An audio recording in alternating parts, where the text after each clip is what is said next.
영상 시작 전 여러분들의 구독과 좋아요는 큰 힘이 됩니다. 송파구 잠실동의 25평 아파트에서 새벽 6시 30분에 알람이 울리자마자 민준이 일어났습니다. 결혼 1년 차인 민준은 여전히 아내 수연의 잠든 얼굴을 보는 것만으로도 기분이 좋아지는 신혼의 설렘을 간직하고 있었어요. 수연은 아직 깊은 잠에 빠져 있었지만 민준은 소리를 내지 않으려 조심스럽게 침실을 나와 부엌으로 향했습니다. 대기업 영업팀 대리로 근무하는 민준의 하루는 언제나 바쁘고 치열했지만 아내를 위한 시간만큼은 절대 아끼지 않았어요. 냉장고 문을 열어 어제 미리 준비해둔 재료들을 하나씩 꺼내며 정성스럽게 도시락을 준비하기 시작했습니다. 수연이 특히 좋아하는 계란말이를 먼저 만들고 시금치 나물과 콩나물 무침을 정갈하게 담았어요. 전날 저녁에 일부러 조금 남겨둔 불고기까지 예쁘게 배치하니 보기만 해도 먹음직스러운 도시락이 완성되었습니다. 7시가 되어서야 수연이 부스스한 머리 모습으로 부엌에 나타났어요. 직원 50명 규모의 IT 스타트업 마케팅팀에서 대리로 일하는 수연은 민준보다 출근 시간이 조금 늦었지만 그래도 아침 시간을 함께 보내는 것이 둘만의 소중한 루틴이었습니다. 수연은 민준이 정성스럽게 싸준 도시락을 보며 고마운 마음을 표현했고 민준은 자연스럽게 수연의 이마에 가볍게 입맞춤을 해주었어요. 이런 평범하지만 따뜻한 아침 시간이 두 사람에게는 가장 소중하고 행복한 순간이었습니다. 민준은 깔끔한 정장 차림으로 출근 준비를 마쳤고 수연도 단정한 블라우스와 치마를 입고 회사에 갈 준비를 했어요. 서로의 하루 일정을 간단히 공유하고 힘내라는 격려의 말을 주고받으며 각자의 직장으로 향했습니다. 주말에는 함께 대형마트에서 장을 보는 것이 두 사람의 또 다른 중요한 일상이었어요. 민준이 카트를 밀고 수연이 미리 적어온 장보기 목록을 확인하며 필요한 물건들을 하나씩 담아갔습니다. 생활용품부터 시작해서 신선한 채소와 고기류까지 꼼꼼하게 살펴보며 구입했죠. 앞으로 태어날 아이를 위해 매달 일정 금액을 저축하고 있었지만 그렇다고 해서 현재의 삶을 너무 궁핍하게 살지는 않겠다는 것이 두 사람의 공통된 철학이었습니다. 저축 통장의 잔고가 꾸준히 늘어나는 것을 확인할 때마다 수연은 뿌듯해했고 민준도 마찬가지였어요. 이 속도라면 내년쯤에는 아이가 태어나도 경제적으로 큰 걱정 없이 키울 수 있을 거라는 확신이 있었습니다. 교육비는 물론이고 육아용품이나 의료비까지 모든 것을 미리 준비해두고 싶다는 마음이었죠. 두 사람 모두 책임감 있는 부모가 되고 싶어 했고 아이에게 부족함이 없는 환경을 만들어주려는 의지가 강했습니다. 두 사람의 미래에 대한 계획은 매우 구체적이고 현실적이었습니다. 민준의 회사에서는 내년 과장 승진 가능성이 높다는 이야기를 상사로부터 들었고 수연이 다니는 스타트업도 최근 대규모 투자 유치에 성공해서 직원들의 연봉 인상과 스톡옵션 지급에 대한 기대감이 높았어요. 두 사람 모두 자신의 분야에서 인정받는 능력 있는 직장인이었고 앞으로의 직업적 전망도 상당히 밝은 상황이었습니다. 평일 저녁에는 함께 소파에 앉아 인기 드라마를 보거나 아파트 단지 내를 가볍게 산책하며 시간을 보냈어요. 수연은 민준의 어깨에 기대어 텔레비전을 보면서 회사에서 있었던 재미있는 일들이나 동료들과의 에피소드를 자세히 이야기했습니다. 민준은 수연의 부드러운 머리카락을 쓰다듬으며 그런 이야기들을 재미있게 들어주었어요. 회사 생활에서 생기는 스트레스나 육체적 피로감도 이런 소중한 시간을 통해 자연스럽게 해소되곤 했습니다. 수연은 최근 회사에서 새로운 대형 프로젝트를 맡게 될 가능성이 높다고 민준에게 말했어요. 업무량이 조금 더 늘어날 수는 있겠지만 성과만 좋으면 승진 기회로 직결될 수 있다는 큰 기대감을 표현했습니다. 민주는 수연이 건강을 해치지 않는 선에서 열심히 하되 필요하면 언제든 자신이 집안일이든 무엇이든 도움을 줄 준비가 되어 있다고 따뜻하게 말해주었어요. 이런 진솔하고 애정 어린 대화들이 오가는 저녁 시간은 두 사람의 정서적 유대감을 더욱 깊고 단단하게 만들어 주었습니다. 민주는 수연을 전적으로 신뢰했고 수연 역시 민준의 변함없는 사랑과 든든한 지지에 큰 고마움과 안정감을 느끼고 있었어요. 서로에 대한 깊은 믿음과 신뢰야말로 그들 부부 관계의 가장 소중하고 견고한 자산이었고 앞으로도 영원히 지속될 거라고 두 사람 모두 의심 없이 확신하고 있었습니다. 결혼한 지 1년하고도 2달이 지난 어느 화요일부터 수연의 귀가 시간이 조금씩 늦어지기 시작했습니다. 평소에는 6시 30분이면 집에 돌아와 함께 저녁을 준비하던 수연이 7시가 넘어서야 현관문을 열고 들어오는 일이 생겼어요. 민주는 처음에는 별다른 의심 없이 회사 업무가 갑자기 늘어났나 보다 하고 생각했습니다. 수연은 집에 들어오자마자 피곤한 기색을 역력히 드러내며 소파에 털썩 주저앉았어요. 회사에서 새로운 프로젝트를 맡게 되어 업무량이 급격히 증가했다고 설명했습니다. 마케팅팀에서 진행하는 신제품 론칭 프로젝트가 예상보다 규모가 크고 복잡해서 야근이 불가피한 상황이라고 했죠. 민주는 수연의 말을 전적으로 믿었고 오히려 열심히 일하는 아내가 자랑스럽다며 격려해 주었어요. 하지만 일주일이 지나고 2주일이 지나도 수연의 늦은 귀가는 계속되었습니다. 6시 30분이었던 퇴근 시간이 7시가 되고 7시 30분이 되더니 급기야 8시를 넘기는 날들도 생겨났어요. 민주는 혼자 저녁을 먹으며 수연을 기다리는 시간이 점점 길어지는 것을 느꼈지만 그래도 이해하려고 노력했습니다. 승진 기회를 잡기 위해 열심히 하는 수연을 응원해주는 것이 남편의 역할이라고 생각했거든요. 더욱 이상한 것은 주말에도 수연이 회사에 나가는 일이 생겼다는 점이었습니다. 토요일 오전에 갑자기 중요한 자료를 준비해야 한다며 회사로 향했어요. 일요일에도 마찬가지였습니다. 프레젠테이션 준비 때문에 몇 시간 정도 회사에 다녀와야 한다고 말하며 단정한 옷차림으로 외출했죠. 민주는 주말에도 일해야 하는 수연이 안쓰럽기는 했지만 그래도 책임감 있게 일하는 모습이 대견하다고 생각했습니다. 그런데 시간이 갈수록 민준의 마음 한편에는 묘한 의구심이 자리 잡기 시작했어요. 수연이 집에 돌아와서도 예전처럼 회사 이야기를 자세히 해주지 않았거든요. 전에는 동료들과 있었던 재미있는 에피소드나 프로젝트 진행 과정을 생생하게 들려주곤 했는데 최근에는 그런 이야기가 현저히 줄어들었습니다. 대신 피곤하다며 일찍 잠자리에 드는 일이 많아졌어요.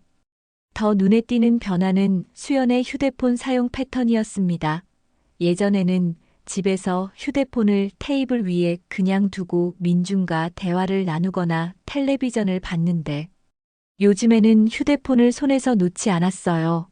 메시지가 오면 즉시 확인하고 답장을 보내는 모습이 자주 보였습니다. 민준이 무슨 메시지냐고 물어보면 회사 동료들과 업무 관련 대화라고 대답했지만 그때마다 수연의 표정에는 묘한 당황스러움이 스쳐 지나갔어요. 민주는 이런 변화들을 느끼면서도 혹시 자신이 의심병에 걸린 건 아닌지 스스로를 되돌아보았습니다. 결혼 1년 만에 아내를 의심한다는 것이 말이 되는 일인가 싶었거든요. 수연은 지금까지 한 번도 거짓말을 한 적이 없는 정직하고 성실한 사람이었습니다. 회사에서 승진하려면 더 열심히 일해야 하는 게 당연하고 그 과정에서 개인 시간이 줄어드는 것도 어쩔 수 없는 일이라고 스스로를 달랬어요. 하지만 민준의 내면 깊숙한 곳에서는 뭔가 석연치 않다는 느낌이 계속 자라나고 있었습니다. 수연의 미소가 예전만큼 자연스럽지 않았고 민준과 눈을 마주치는 시간도 줄어든 것 같았어요. 함께 있어도 어디선가 딴 생각을 하는 듯한 모습을 자주 보였습니다. 특히 휴대폰 화면을 볼 때의 수연의 표정은 민준이 알고 있던 수연과는 사뭇 달랐어요. 어느 목요일 저녁 수연이 9시가 넘어서야 집에 돌아왔을 때 민준은 처음으로 조심스럽게 물어보았습니다. 너무 무리하는 것 같다며 건강이 걱정된다고 말했죠. 수연은 민준의 걱정을 고마워하면서도 이 프로젝트만 끝나면 다시 예전처럼 돌아갈 거라고 안심시켰어요. 하지만 그 말을 하는 수연의 목소리에는 예전과 다른 무언가가 섞여 있었고 민준은 그것을 놓치지 않았습니다. 그날 밤 민준은 잠자리에 누워서도 잠이 오지 않았어요. 수연은 이미 깊은 잠에 빠져 있었지만 민준의 머릿속에는 온갖 생각들이 복잡하게 얽혀 있었습니다. 혹시 정말 회사 일 때문일까? 아니면 다른 이유가 있는 건 아닐까 하는 의문이 꼬리에 꼬리를 물고 이어졌어요. 수연의 이상한 행동이 시작된 지 한 달 정도가 지난 어느 금요일 밤, 민준에게 결정적인 순간이 찾아왔습니다. 수연은 회사 동료들과 회식이 있다며 늦게 들어올 거라고 미리 연락을 했어요. 평소보다도 더 늦은 시간인 밤. 11시가 넘어서야 수연이 비틀거리며 현관문을 열고 들어왔습니다. 민준은 거실 소파에서 텔레비전을 보며 수연을 기다리고 있었는데 문이 열리는 소리를 듣고 현관으로 나가보았어요. 수연의 모습은 그동안 본 적 없을 정도로 심하게 취해 있었습니다. 얼굴은 빨갛게 달아올라 있었고 걸음걸이도 휘청거렸죠. 평소 술을 그리 많이 마시지 않던 수연치고는 매우 이례적인 상황이었어요. 민준이 다가가서 수연을 부축하려고 했지만 수연은 민준을 제대로 알아보지 못하는 듯 했습니다. 눈동자는 초점이 없었고 중얼중얼 무엇인가를 계속 중얼거렸어요. 민준은 수연을 침실까지 데려가느라 애를 먹었습니다. 수연의 몸무게를 거의 혼자 지탱하다시피 하면서 계단을 올라가야 했거든요. 침실에 도착해서 수연을 침대에 눕히는 동안에도 수연은 계속해서 무언가를 중얼거렸습니다. 처음에는 무슨 말인지 알아들을 수 없었는데 점점 귀를 기울여 보니 이상한 내용이었어요. 민준이 아닌 다른 남자의 이름을 계속 부르고 있었던 것입니다. 정우라는 이름이었죠. 민준의 심장이 급격하게 뛰기 시작했습니다. 수연이 정우라는 이름을 부르며 하는 말들은 단순히 동료에 대한 언급으로 들리지 않았어요. 오히려 매우 친밀하고 사적인 관계를 암시하는 내용들이었습니다. 그날 좋았다거나 다음에도 또 만나자는 식의 말들이 술에 취한 수연의 입에서 계속 흘러나왔어요. 민주는 수연의 옷을 벗기고 잠옷으로 갈아입히면서도 귀를 쫑긋 세우고 수연의 잠꼬대를 들었습니다. 수연은 정우에게 하는 것처럼 애정 표현을 하고 있었어요. 보고 싶다거나 언제 다시 만날 수 있느냐는 말들이 이어졌습니다.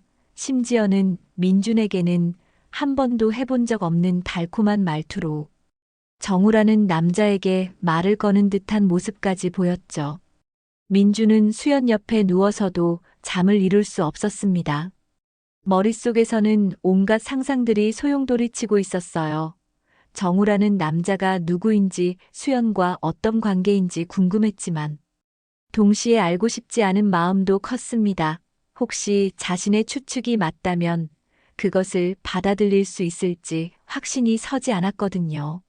새벽 2시쯤 되어서야 수연의 잠꼬대가 잦아들었습니다. 하지만 민준의 잠 못 이루는 밤은 계속되었어요. 천장을 바라보며 지난 한 달간의 수연의 행동들을 하나씩 되짚어 보았습니다. 늦어지는 귀가, 시간 주말 출근 휴대폰을 손에서 놓지 않는 모습, 예전과 달라진 표정과 태도들이 모두 새로운 의미로 다가왔어요. 민주는 수연이 정말 회사 동료와 부적절한 관계를 맺고 있는 것인지 확신할 수는 없었습니다. 하지만 오늘 밤 들은 잠꼬대는 단순한 의심의 차원을 넘어서는 것이었어요. 너무도 구체적이고 생생했거든요. 정우라는 이름과 함께 나온 말들은 명백히 불륜 관계를 연상시키는 내용들이었습니다. 아침이 되어 수연이 깨어났을 때 민주는 평상시와 다름없이 행동하려고 노력했어요. 수연은 어젯밤 일을 전혀 기억하지 못하는 듯 했습니다. 심한 숙취로 머리가 아프다며 진통제를 찾았죠. 민주는 수연에게 물을 가져다 주며 어젯밤에 무슨 일이 있었는지 조심스럽게 물어보았습니다. 수연은 회식에서 평소보다 많이 마셨다고 대답했어요. 새로 온 팀원들과 친해지려고 분위기를 맞춰주다 보니 과음하게 되었다고 설명했습니다. 그러면서 민준에게 폐를 끼쳐서 미안하다고 사과했죠. 하지만 민준의 눈에는 수연의 표정에서 뭔가 숨기고 있다는 느낌이 들었어요. 그날부터 민준은 수연을 바라보는 시선이 완전히 달라졌습니다. 예전처럼 무조건적인 신뢰를 갖기 어려워졌어요. 수연의 말, 한마디 행동 하나하나가 모두 의심의 대상이 되었습니다. 특히 수연이 휴대폰을 사용할 때마다 혹시 정우라는 남자와 연락하는 건 아닌지 신경이 쓰였어요. 민주는 이런 상황을 더 이상 그냥 넘어갈 수 없다고 판단했습니다. 확실한 증거를 찾아야 한다는 생각이 들었어요. 만약 정말 수연이 바람을 피우고 있다면 더 늦기 전에 진실을 알아야 했습니다. 그리고 만약 자신의 의심이 틀렸다면 수연에게 사과하고 관계를 회복해야 했죠. 수연의 잠꼬대를 들은 후 민주는 이틀 밤을 거의 잠들지 못했습니다. 머릿속에서 끊임없이 떠오르는 의심들을 혼자 감당하기에는 너무 큰 고통이었어요. 월요일 아침 회사에 출근한 민주는 업무에 전혀 집중할 수 없었습니다. 영업회의 중에도 자꾸 다른 생각이 들었고 거래처 미팅에서도 실수를 연발했죠. 점심시간이 되어서야 민주는 결단을 내렸습니다. 더 이상 혼자 끙끙 앓고 있을 수는 없었어요. 확실한 증거 없이는 수연을 추궁할 수도 없었고, 그렇다고 이 의심을 계속 품고 살 수도 없었습니다. 민주는 휴대폰으로 사설 탐정 사무소를 검색하기 시작했어요. 강남구에 위치한 한 탐정 사무소의 후기가 좋았습니다. 불륜 조사 전문이라는 광고 문구가 눈에 들어왔죠. 민주는 점심시간을 이용해 그 사무소에 직접 찾아갔습니다. 40대 후반으로 보이는 탐정은 민준의 상황을 차분히 들어보더니 일주일 정도면 결과를 알 수 있을 거라고 말했어요. 탐정비는 생각보다 비싸지 않았습니다. 오히려 민준이 예상했던 것보다 훨씬 합리적인 수준이었어요. 민준은 계약서에 서명하고 수연의 기본 정보와 회사 위치, 출퇴근 시간 등을 상세히 알려주었습니다. 탐정은 전문적인 장비와 인력을 동원해서 조사를 진행할 거라고 설명했죠. 그 주간 민주는 평상시와 다름없이 행동하려고 애썼습니다. 수연이 늦게 들어와도 자연스럽게 맞이했고 도시락도 여전히 싸주었어요. 하지만 마음속으로는 탐정의 연락을 기다리고 있었습니다. 혹시 수연이 정말 바람을 피우고 있는 건 아닐까 하는 불안감과 설마 그럴 리는 없을 거라는 희망이 교차했죠. 목요일 오후 민준의 휴대폰에 탐정으로부터 연락이 왔습니다. 중요한 발견이 있으니 사무소로 와달라는 내용이었어요. 민준은 가슴이 두근거리면서도 한편으로는 진실을 알 수 있다는 안도감을 느꼈습니다. 퇴근 후 바로 탐정 사무소로 향했어요. 탐정이 내민 조사 보고서는 민준에게 충격 그 자체였습니다. 수연의 일주일간 행적이 사진과 함께 상세하게 정리되어 있었어요. 가장 충격적인 것은 평일 점심시간마다 회사 근처 모텔에 출입하는 모습이 여러 차례 포착되었다는 점이었습니다. 수연이 젊은 남자와 함께 모텔로 들어가는 사진들이 선명하게 찍혀 있었죠. 그 남자는 수연과 같은 회사에 다니는 신입사원 정우였습니다. 20대 후반으로 키가 크고 잘생긴 외모를 가진 인물이었어요. 탐정의 조사에 따르면 정우는 입사한 지 석 달 정도 된 신입으로 동료들 사이에서도 인기가 많은 남자였습니다. 수연과는 같은 부서는 아니었지만 협업 프로젝트를 통해 알게 된 사이였죠. 더욱 충격적인 사실들이 계속 이어졌습니다. 수연이 출장이라고 말했던 지난 주말에도 실제로는 정우와 함께 경기도의 한 리조트에서 시간을 보낸 것으로 확인되었어요. 탐정이 확보한 자료에는 두 사람이 리조트 로비에서 다정하게 대화하는 모습과 함께 수영장에서 찍은 사진들까지 포함되어 있었습니다. 가장 문제가 되는 부분은 수연이 회사 법인카드를 사용해서 호텔비를 결제했다는 점이었습니다. 개인적인 만남에 회사 돈을 사용한 것이었죠. 탐정은 이것이 업무상 횡령에 해당할 수 있다고 설명했어요. 또한 근무 시간 중에 회사 비품실에서 두 사람이 포옹하는 장면도 포착되었습니다. 민주는 보고서를 보면서 손이 떨렸습니다. 자신이 그토록 믿고 사랑했던 아내가 다른 남자와 이런 관계를 맺고 있었다니 받아들이기 어려웠어요. 특히 수연이 자신에게는 업무가 바빠서 늦는다고 거짓말을 하면서 실제로는 불륜을 저지르고 있었다는 사실이 가장 고통스러웠습니다. 탐정은 민준에게 추가 조사가 필요한지 물어보았습니다. 하지만 이미 충분한 증거가 확보된 상황이었어요. 민준은 더 이상의 조사는 필요 없다고 말하고 모든 자료를 복사해달라고 요청했습니다. 이제 수연과 직접 대면할 시간이 왔다고 생각했거든요. 사무소를 나서면서 민준은 복잡한 감정에 휩싸였습니다. 분노와 배신감, 그리고 깊은 슬픔이 동시에 밀려왔어요. 1년간 쌓아온 믿음과 사랑이 한순간에 무너지는 기분이었습니다. 하지만 이제 진실을 알았으니 다음 단계를 준비해야 했죠. 탐정 사무소에서 나온 민주는 차 안에서 한참 동안 망연자실하게 앉아 있었습니다. 조사 보고서에 담긴 내용들이 너무나 충격적이어서 당장 어떻게 행동해야 할지 판단이 서지 않았어요. 하지만 이 정도 증거만으로는 아직 부족하다는 생각이 들었습니다. 법적 대응을 하려면 더욱 명확하고 직접적인 증거가 필요했거든요. 민주는 집으로 돌아가는 길에 여러 가지 계획을 세워보았습니다. 가장 중요한 것은 수연의 휴대폰을 확인하는 일이었어요. 요즘 모든 대화와 사진들이 휴대폰에 저장되어 있으니 그것만 확인하면 결정적인 증거를 찾을 수 있을 것 같았습니다. 문제는 어떻게 수연 모르게 휴대폰에 접근하느냐는 것이었죠. 집에 도착했을 때 수연은 아직 퇴근하지 않은 상태였습니다. 민주는 평상시처럼 저녁 준비를 하면서 기회를 노렸어요.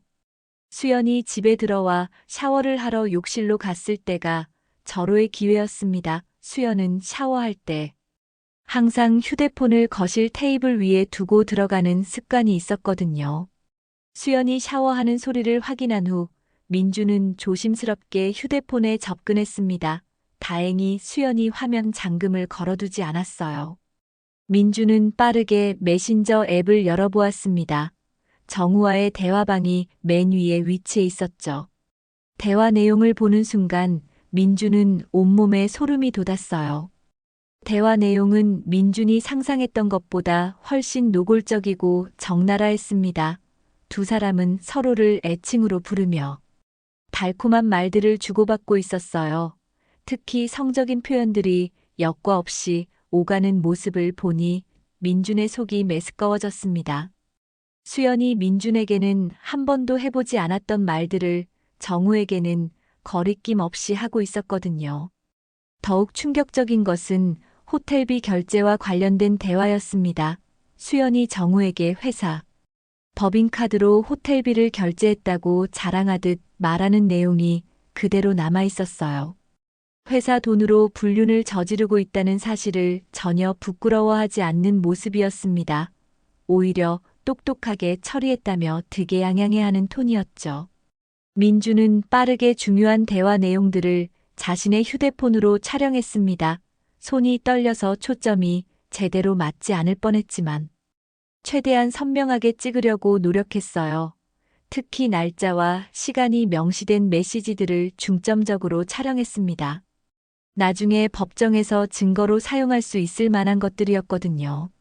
사진첩을 열어본 민주는 더 큰 충격을 받았습니다. 수연과 정우가 함께 찍은 사진들이 수십 장씩 저장되어 있었어요. 출장이라고 거짓말하고 갔던 리조트에서 찍은 수영장 셀카부터 시작해서 호텔 침실에서 찍은 사진들까지 다양했습니다. 두 사람이 침대에 나란히 누워 찍은 사진을 보는 순간 민준의 가슴에는 분노가 치밀어 올랐어요. 가장 견디기 어려운 것은 동영상들이었습니다. 수연이 정우와 함께 찍은 동영상들이 여러 개 저장되어 있었는데 그 내용들은 차마 끝까지 볼 수 없을 정도였어요. 민주는 재생 버튼을 누른 지 몇 초 만에 급하게 화면을 꺼버렸습니다. 자신의 아내가 다른 남자와 그런 모습을 보이는 것을 감당할 수 없었거든요. 민주는 모든 사진과 동영상을 자신의 클라우드 계정으로 백업했습니다. 증거인멸의 가능성에 대비해서 여러 곳에 저장해 두는 것이 안전하다고 판단했어요. 이 과정에서 욕실에서 나오는 수연의 발소리를 들으며 심장이 터질 듯 뛰었습니다. 만약 지금 발각된다면 계획이 모두 무산될 수 있었거든요. 다행히 백업 과정을 무사히 마치고 민주는 수연의 휴대폰을 원래 자리에 놓았습니다. 수연이 욕실에서 나왔을 때 민주는 부엌에서 설거지를 하는 척하고 있었어요. 수연은 아무것도 모르는 채로 평상시처럼 행동했습니다. 머리를 말리며 내일 일정에 대해 이야기하기도 했죠. 그날 밤 민주는 수연이 잠든 후에 백업해둔 자료들을 다시 한번 정리했습니다. 법정에서 증거로 사용할 수 있는 것들과 그렇지 않은 것들을 구분해서 정리했어요. 특히 날짜와 시간이 명확하게 나와 있는 대화 내용들과 호텔 결제 관련 메시지들은 별도로 분류했습니다. 이제 민준에게는 수연의 불륜을 입증할 수 있는 결정적인 증거들이 충분히 확보되었습니다. 탐정이 촬영한 사진들과 수연의 휴대폰에서 발견한 대화 내용, 사진 동영상들을 종합하면 법적 대응에 필요한 모든 조건이 갖춰진 상황이었어요. 이제 수연과 직접 대면할 때가 왔다고 생각했습니다. 모든 증거를 확보한 민주는 이틀 동안 신중하게 계획을 세웠습니다. 수연과의 대면은 감정적으로 격해질 수 있는 상황이었기 때문에 최대한 냉정하게 접근해야 했어요. 민주는 탐정이 제공한 사진들과 수연의 휴대폰에서 확보한 대화 내용들을 깔끔하게 정리해서 출력했습니다. 날짜 순서대로 배열하고 각각의 증거에 대한 설명도 간단히 메모해 두었죠. 토요일 오전 수연이 또다시 회사에 나간다고 하자 민주는 기회라고 생각했습니다. 수연이 외출한 사이에 모든 증거 자료들을 거실 테이블 위에 정리해 놓았어요. 탐정이 촬영한 모텔 출입 사진들부터 시작해서 리조트에서 찍은 두 사람의 다정한 모습까지 시간순으로 배치했습니다. 그리고 가장 충격적인 휴대폰 대화 내용들과 사진들을 마지막에 두었죠. 수연이 오후 4시쯤 집에 돌아왔을 때 민주는 소파에 앉아 조용히 기다리고 있었습니다. 수연은 평상시와 다름없이 현관에서 신발을 벗으며 민준에게 인사를 건넸어요. 하지만 거실로 들어서는 순간 테이블 위에 정리된 사진들을 보고 얼굴이 하얗게 질렸습니다. 민주는 감정을 최대한 억누르며 차분한 목소리로 말했습니다. 수연에게 앉으라고 했지만 수연은 서 있는 채로 테이블의 자료들을 바라보았어요. 수연의 손은 미세하게 떨리고 있었고 얼굴에서는 당황스러움과 두려움이 교차하고 있었습니다. 민주는 첫 번째 사진을 집어들며 이것이 무엇인지 설명해 보라고 요구했죠. 수연은 처음에는 발뺌을 시도했습니다. 사진 속 여자가 자신이 아닐 수도 있다고 주장했어요. 멀리서 찍어서 얼굴이 선명하지 않다며 오해라고 말했습니다. 하지만 민준이 더 선명한 사진들을 차례로 보여주자 수연의 목소리는 점점 작아졌어요. 특히 정우와 함께 리조트 수영장에서 찍은 셀카를 보여주었을 때 수연은 완전히 말문이 막혔습니다. 민준이 휴대폰 대화 내용을 출력한 자료를 꺼내자 수연의 얼굴은 더욱 창백해졌어요. 정우라는 이름과 함께 나오는 애정 표현들, 그리고 호텔에서의 만남을 계획하는 구체적인 대화들이 날짜와 시간까지 정확히 기록되어 있었습니다. 더 이상 부인할 수 없는 명백한 증거였죠. 수연은 그제서야 자신이 완전히 들킨 상황임을 깨달았어요. 가장 결정타는 회사 법인카드로 호텔비를 결제했다는 대화 내용이었습니다. 수연이 정우에게 자랑하듯 보낸 메시지에는 구체적인 호텔명과 금액까지 적혀 있었어요. 이것은 단순한 불륜을 넘어서 회사 자금을 횡령한 범죄 행위였습니다. 민준이 이 부분을 지적하자 수연은 마침내 무릎이 꺾이며 소파에 주저앉았어요. 수연의 눈에서 눈물이 흘러내리기 시작했습니다. 더 이상 변명의 여지가 없다는 것을 스스로도 알고 있었거든요. 수연은 울먹이는 목소리로 잠깐의 실수였다고 말했습니다. 정우와의 관계가 진지한 것이 아니라 그냥 순간적인 호기심과 충동 때문이었다고 해명하려 했어요. 하지만 민준이 보여준 증거들의 양과 기간을 고려하면 단순한 실수로 치부하기에는 너무 체계적이고 지속적인 관계였습니다. 수연은 민준에게 무릎을 꿇고 용서를 빌기 시작했어요. 자신이 정말 잘못했다고 인정하며 다시는 이런 일이 없을 거라고 맹세했습니다. 정우와의 관계를 당장 끊겠다고 약속하기도 했죠. 눈물을 흘리며 애원하는 수연의 모습을 보니 민준의 마음 한편에서는 연민이 일기도 했어요. 하지만 동시에 지난 몇 달간 자신을 속이며 거짓말을 해온 배신감이 더 크게 다가왔습니다. 민준은 수연의 애원을 조용히 듣고 있었지만 이미 마음의 결정은 내려져 있었어요. 이런 배신은 단순히 용서의 문제가 아니라고 생각했습니다. 신뢰라는 것은 한번 깨지면 다시 복구하기 어려운 것이었거든요. 더군다나 회사 돈을 횡령해가며 불륜을 저지른 것은 도덕적으로나 법적으로나 용납할 수 없는 일이었어요. 수연이 계속해서 기회를 달라고 애원했지만 민준의 표정은 단호했습니다. 민준은 차분하지만 냉정한 목소리로 이미 변호사와 상담을 했다고 말했어요. 이혼 절차를 진행할 것이며 정우에 대해서는 상간죄로 고발할 예정이라고 통보했습니다. 또한 회사 법인카드 횡령건에 대해서도 관련 부서에 신고할 거라고 덧붙였죠. 수연은 민준의 단호한 태도에 절망했어요. 하지만 이미 돌이킬 수 없는 강을 건너버린 상황이었습니다. 민준은 수연에게 변호사를 선임하라고 조언하며 법적 절차에 따라 진행될 거라고 통보했어요.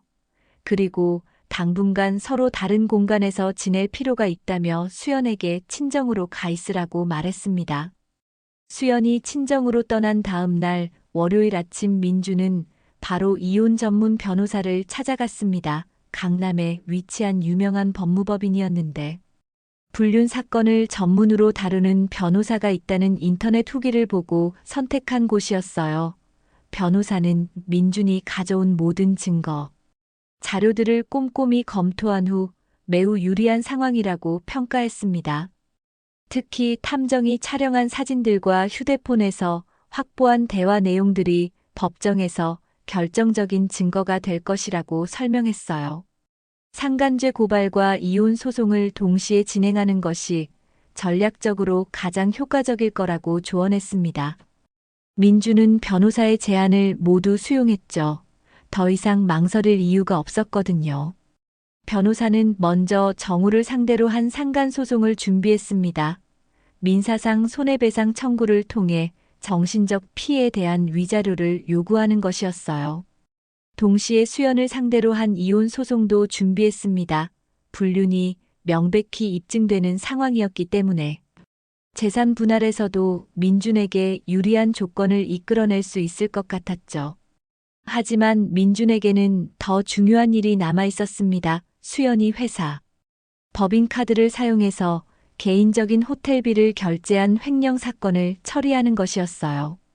이것은 단순한 불륜 문제를 넘어서는 명백한 범죄 행위였습니다. 변호사도 이 부분에 대해서는 반드시 회사에 신고해야 한다고 강력히 권했어요. 민주는 수연이 다니는 회사의 인사팀장에게 직접 연락을 했습니다. 중요한 제보가 있다며 면담을 요청했죠. 수요일 오후. 민주는 수연의 회사를 방문해서 인사팀장과 감사팀 직원들 앞에서 모든 증거를 공개했습니다. 법인카드 사용 내역과 수연의 휴대폰에서 확보한 대화 내용들이 결정적인 증거가 되었어요. 회사 측은 민준이 제시한 자료들을 보고 즉각 충격을 받았습니다. 직원이 회사 돈으로 불륜을 저지르고 있었다는 사실을 전혀 몰랐던 것이었거든요. 더군다나 출장이라고 허위 보고를 하고 실제로는 불륜남과 여행을 다녔다는 사실까지 드러나자 회사는 즉시 수연과 정우 두 사람을 직위해제했습니다. 감사팀은 그날 오후부터 본격적인 내부 조사에 착수했어요. 수연이 사용한 법인카드 내역을 전부 점검하고 출장 보고서와 실제 행적을 대조해보기 시작했습니다. 조사 결과 수연이 허위로 출장을 보고하고 회사 돈을 횡령한 금액이 상당한 것으로 드러났어요. 단순히 호텔비만이 아니라 식비와 교통비까지 포함하면 수백만 원에 달하는 손실이었습니다. 회사는 수연과 정우에게 즉시 해명서 제출을 요구했지만 두 사람 모두 제대로 된 해명을 하지 못했어요. 특히 수연은 이미 친정에 피해 있는 상황이어서 회사 조사에 제대로 협조하지 않았습니다. 정우 역시 사실상 발뺌만 하다가 결국 모든 사실을 인정할 수밖에 없었죠. 회사 법무팀은 수연과 정우를 상대로 민사소송과 형사고발을 동시에 진행하기로 결정했습니다. 횡령 금액의 3배에 달하는 손해배상을 요구하고 업무상 배임죄로 고발하는 것이었어요. 회사의 이미지에도 타격이 될 수 있는 사안이었지만 이런 일을 그냥 넘어갈 수는 없다는 것이 경영진의 판단이었습니다. 목요일에는 두 사람 모두 정식으로 해고 통보를 받았어요. 징계위원회를 거쳐 즉시 해고 조치가 내려진 것이었습니다. 업계는 생각보다 좁았기 때문에 이런 사실이 알려지면 다른 회사 취업도 어려워질 것이 분명했어요. 모든 법적 절차가 진행되면서 수연과 정우의 상황은 걷잡을 수 없이 악화되어 갔습니다. 회사에서 해고된 소식은 생각보다 빠르게 업계 전반으로 퍼져나갔어요. IT 업계는 인맥으로 연결된 좁은 세계였기 때문에 이런 스캔들은 삽시간에 소문이 되었습니다. 더욱이 회사 돈을 횡령해서 불륜을 저질렀다는 내용까지 알려지면서 두 사람의 평판은 완전히 바닥으로 떨어졌어요. 정우는 해고 통보를 받자마자 다른 회사들의 이력서를 넣기 시작했습니다. 하지만 인사 담당자들 사이에서는 이미 그의 이름이 블랙리스트에 올라 있었어요. 면접 기회조차 얻기 어려운 상황이 되었죠. 수연 역시 마찬가지였습니다. 마케팅 업계에서 10년 가까이 쌓아온 경력과 인맥이 한순간에 물거품이 되어버렸어요. 업계 관계자들은 수연을 완전히 외면했고 그녀의 연락에도 응답하지 않았습니다. 석 달 후 법원의 첫 번째 판결이 나왔습니다. 민준에게는 예상보다도 더 유리한 결과였어요. 이혼 소송에서 수연은 위자료로 3천만 원을 민준에게 지급하라는 판결을 받았습니다. 재산 분할에서도 민준이 칠할 수연이 사마를 가져가는 조건으로 결정되었죠. 수연의 잘못이 명백했기 때문에 법원도 민준 편을 들어준 것이었어요. 수연의 변호사는 항소를 검토했지만 증거가 너무 명확해서 승산이 없다고 판단했습니다. 정우에 대한 상간소송에서도 민준이 완전히 승리했습니다. 정우는 민준에게 2천만 원의 위자료를 지급하라는 판결을 받았어요. 하지만 정우는 이미 실업 상태였기 때문에 당장 위자료를 지급할 능력이 없었습니다. 법원은 정우의 향후 소득에서 분할 상환하도록 명령했지만 취업 전망이 불투명한 상황에서 실질적인 배상은 요원해 보였죠. 가장 큰 타격은 형사사건에서 나왔습니다. 수연과 정우는 각각 업무상 배임죄로 기소되어 법정에 서게 되었어요. 검찰은 두 사람이 체계적으로 회사 자금을 횡령했다며 엄중한 처벌을 요구했습니다. 수연은 징역 1년에 집행유예 2년을 선고받았고, 정우도 비슷한 처벌을 받았어요. 더불어 회사에 대한 손해배상금으로 각각 1,500만 원씩 지급하라는 판결도 함께 나왔죠. 언론에서도 이 사건에 점차 관심을 보이기 시작했습니다. 회사 돈으로 불륜을 저질렀다는 희귀한 사례로 여겨져 온라인 뉴스와 각종 커뮤니티 사이트의 관련 기사가 게재되었어요. 실명은 공개되지 않았지만 업계 관계자들은 누구인지 다 알 수 있는 수준이었습니다. 인터넷 댓글들은 두 사람에게 매우 비판적이었고 이는 사회적 매장으로 이어졌어요. 수연의 부모님까지 이 사건의 여파를 피할 수 없었습니다. 동네에서 소문이 퍼지면서 평생 쌓아온 체면이 무너졌어요. 수연의 어머니는 민준에게 여러 차례 연락해서 사과했지만 민준은 더 이상 관련된 모든 것들과 연락을 끊고 싶어 했습니다. 민준은 이 모든 과정을 지켜보며 복잡한 심경이었습니다. 분노와 배신감은 어느 정도 해소되었지만 동시에 깊은 허무함도 느꼈어요. 1년간 함께 꿈꾸고 계획했던 모든 것들이 한순간에 무너져버린 현실이 믿기지 않았거든요. 하지만 이제는 과거에 얽매이지 말고 앞으로 나아가야 할 때라고 스스로에게 다짐했습니다. 민주는 잠실 아파트를 정리하기 시작했어요. 수연과 함께 만들어갔던 추억들이 곳곳에 남아 있었지만 더 이상 그 공간에 머물고 싶지 않았습니다. 새로운 환경에서 완전히 새로운 시작을 하고 싶었거든요.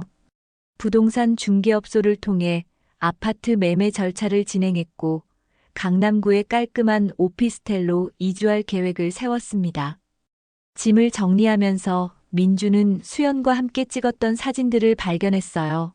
신혼여행 사진부터 시작해서 각종 기념일과 데이트, 사진들까지 행복했던 순간들이 고스란히 담겨 있었습니다. 잠시 망설였지만 결국 모든 사진을 찢어서 쓰레기통에 버렸어요. 과거의 달콤했던 기억들에 얽매여 있을 이유가 없다고 생각했거든요. 새로운 집으로 이사를 마친 민주는 완전히 다른 생활 패턴을 만들어 나가기 시작했습니다. 헬스장에 등록해서 꾸준히 운동을 시작했고 직장 동료들과의 만남도 의도적으로 늘려갔어요. 무엇보다 다시는 누군가를 쉽게 믿지 않겠다는 단단한 다짐을 했습니다. 어느 일요일 오후 한강공원을 혼자 걸으며 석양을 바라보던 민주는 상처를 딛고 새로운 인생을 시작할 준비가 되었다고 느꼈습니다.